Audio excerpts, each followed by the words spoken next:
Okay, now we're back again and we're going to look at the second method, or method number 2. So let's, since it's completely different to methods 1, we'll get ourselves a new board and we'll start.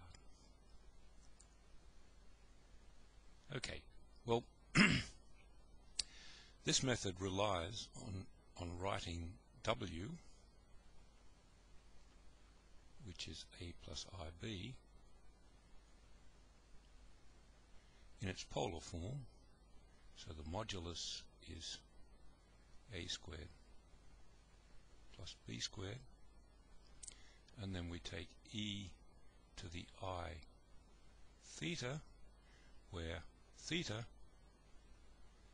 is arc W, and it's in the principal range, namely that minus pi is less than theta is less than or equal to plus pi. So we can find the square root of W, or the square roots of W, as by taking the square root of the polar form. So the first term would be the square root of the square root,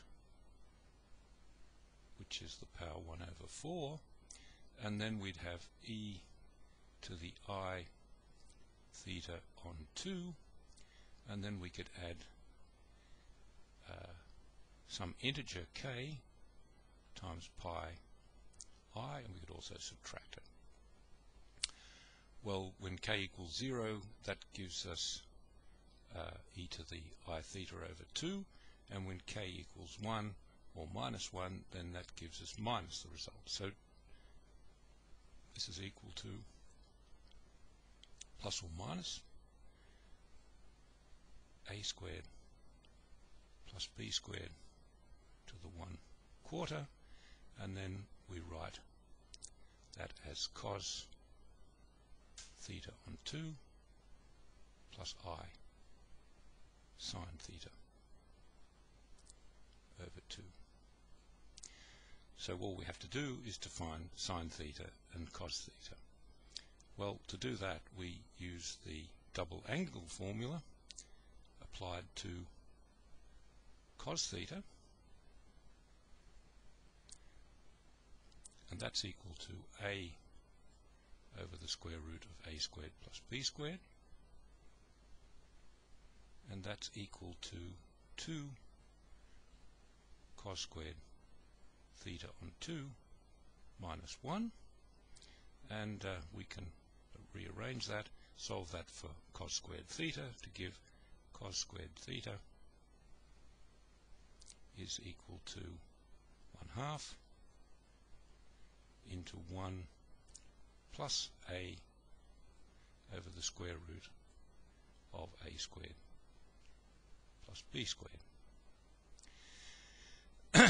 And you can see that if I divide a by this thing here, then the result will always be a number numerically less than 1. So this is positive.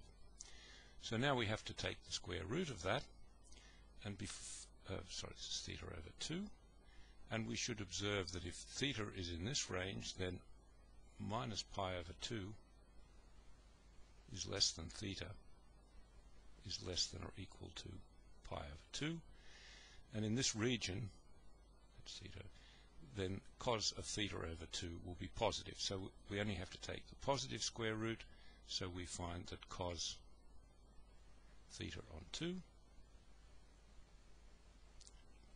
little bit more space here, is equal to,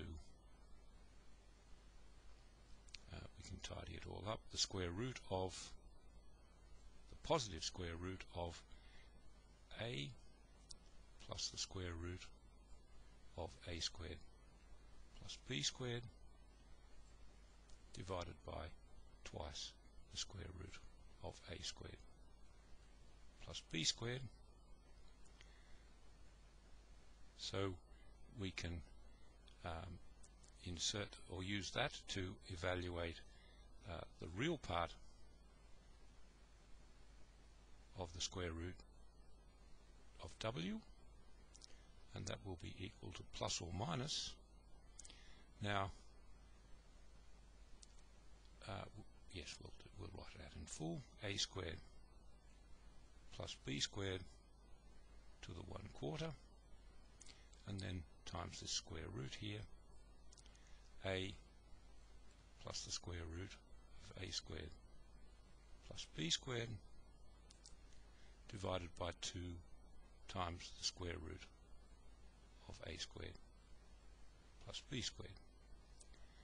And if we look at that, we can see that if we take this square root here outside, then it becomes 1 over a squared plus b squared to the 1/4, so that will cancel with that. So we can, in other words, this term here cancels exactly with this one here, so we can do that with our eraser. So we get rid of this.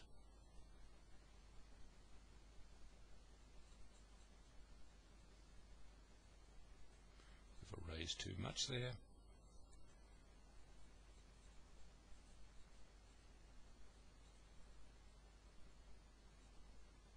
So we must remember to put the plus or minus back, and then we erase this in here carefully.